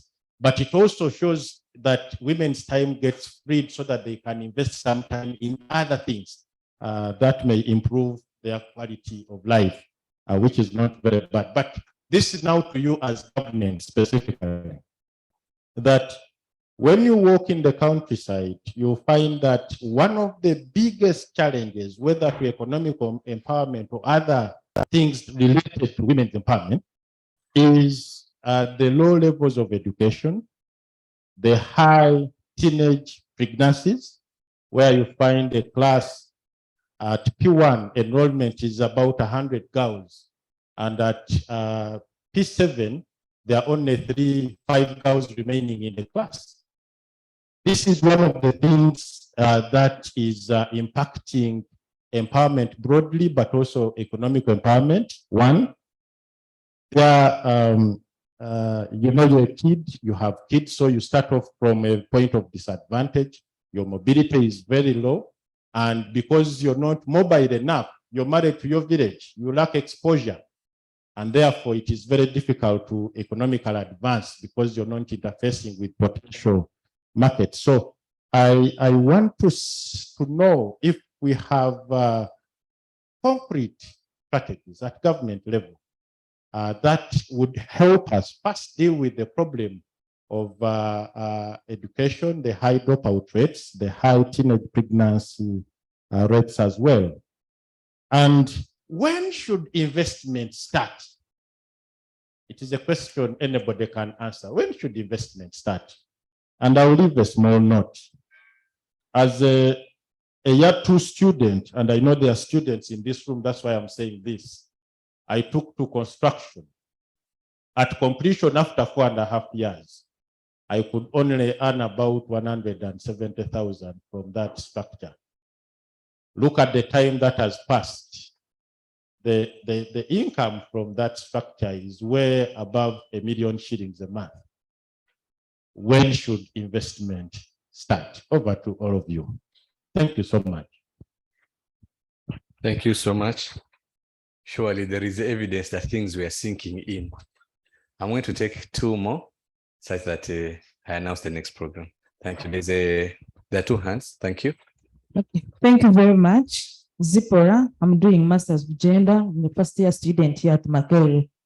Thank you very much, Dr. Angela, for the good things you're doing under the ministry. But my question is, all these mentioned things, they are good. And you also went ahead to mention plans for the next period.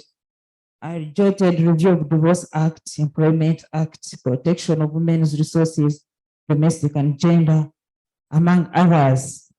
Are we looking at religion and culture as an impact on all these?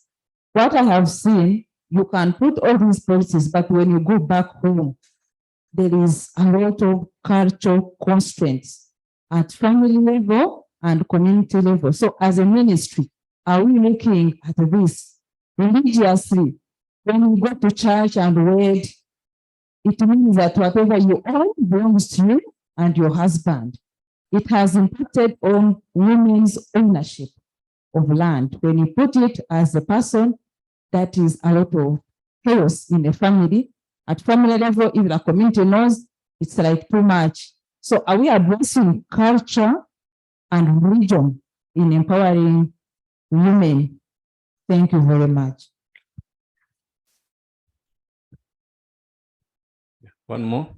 Please let us keep it concise.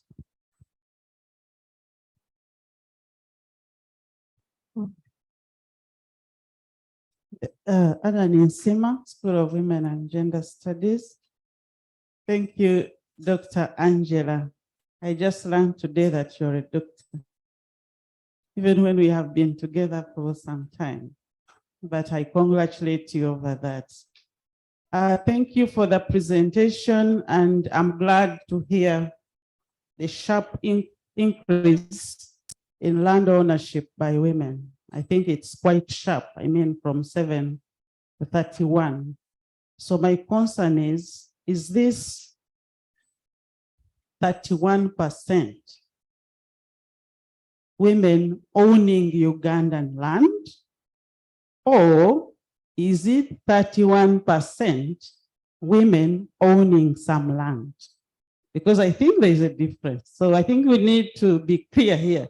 Is it, are women owning 31% of Ugandan land? Or do we have 31% women owning some land? I think for me, that is just a little clarification that I wanted to get. Thank you so much. English, oye. Ra. So, Dr. Commissioner, please, the microphone.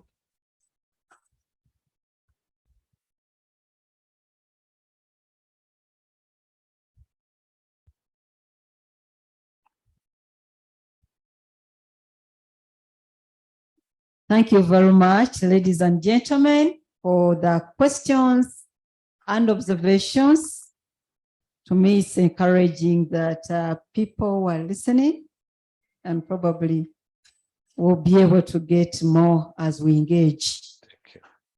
Dr. David Mpima, first of all, I need to thank you for being exemplary in terms of inheritance of land, because it has to start from there.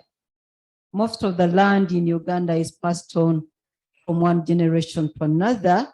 So the moment we are able to pass on land to both men and women, we'll be able to change the land terrain in this country.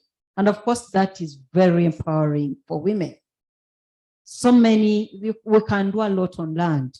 So the mere fact that women are able to inherit land is empowering them and to their families. So thank you very much. Regarding time use, of course, you observed rightly that while there is an income, men jump into, and of course, that reduces the unpaid care work, the burden on women. So literally what that means is we need to start valuing unpaid care work. If it's possible, we need to find ways of families and government stepping in in terms of remunerating unpaid care work. It's a lot of work that is contributing to national development. Of course, the discussion is still on who is going to pay, but that can be discussed, and that is where we need a lot of research and learning from other countries. Last year, I had a chance to have an exchange learning in Norway. They were also struggling like us 30 years back. But once the government stepped in terms of facilitating us parents and family members to look after the children, men are looking after babies in Norway. So we need to find ways of learning from other countries, and of course, ensuring that we also do the needful. I know when we compare ourselves with developed countries, people will be asking us, you can't compare Uganda with Norway. But 30 years back, Norway was not as developed as it is today. Equally in Uganda, 30 years back, poverty was higher than it is today.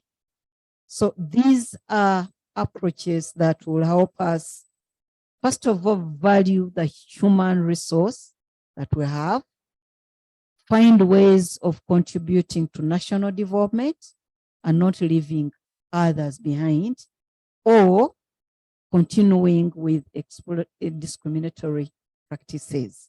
So it's an area that requires research. It's an area that requires piloting some of these strategies, and it's an area that requires a lot of work in terms of the legal and policy processes. So the academic institutions, this is an area where we can support government on, including defining where the income to remunerate can come from, ladies and gentlemen. I totally agree with you. In Uganda, the issue of sexual violence is growing out of hand. According to the Uganda Bureau of Statistics report on violence against women and girls in Uganda, 2021, sexual violence currently stands at 36%. 36% sexual violence against women and girls. So, ladies and gentlemen, it's not surprising that our girls are victims or survivors of teenage pregnancy, because defilement is also growing out of hand. So the best we can do, ladies and gentlemen, is male engagement. Can our men, boys and girls, stop defiling the girls? If that alone can happen, we'll be able to reduce issues of teenage pregnancy and child marriage in this country. Another area where we need to think objectively about and implementing positively is on sexuality education. Please don't misquote me. I'm saying sexuality education, not sex education. Sexuality education is being able to work with our young generation and telling them, yes, you're growing up. These are the implications. Don't engage sexually. If somebody is advancing sexually, report. And where cases are out of hand, at one point we need to make a deliberate decision of contraceptives. We may not have much choice about that. If we are going to keep our girls in school, as long as men and boys have not stopped subjecting the girls sexually or to sexual violence, then if we want them in school, those are the hard kind of decisions that we need to take as a country. Because we've had cases. She gets one pregnancy, 1 year, next year she has another. So it becomes continuous because she's not, the sexual activities at times are out of control for these girls.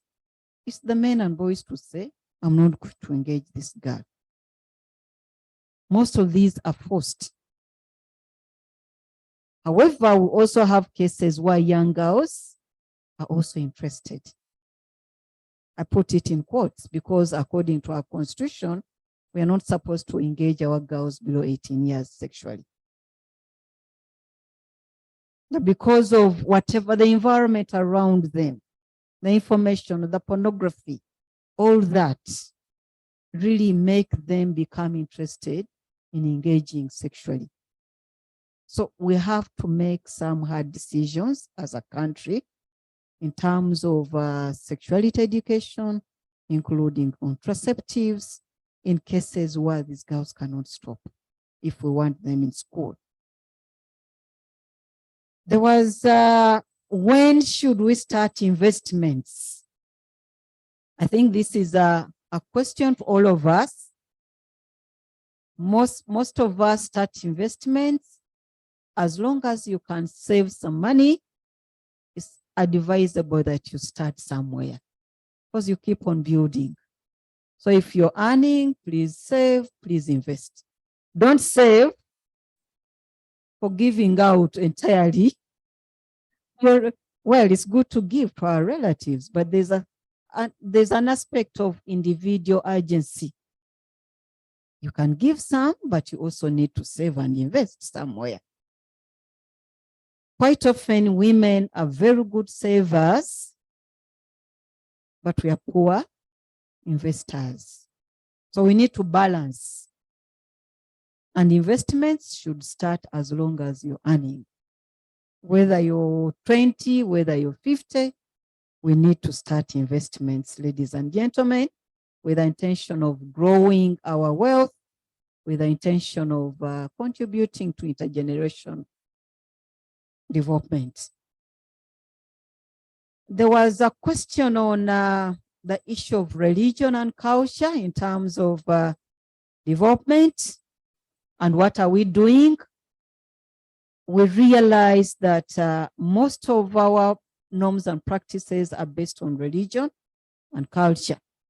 And as a ministry, we've taken deliberate efforts to work with religious institutions in this country. In most of our work, we work closely with the cultural institutions in this country. Ministry of Gender, Labor, and Social Development is in charge of all those cultural institutions. And we mobilize them and we work with them on program implementation.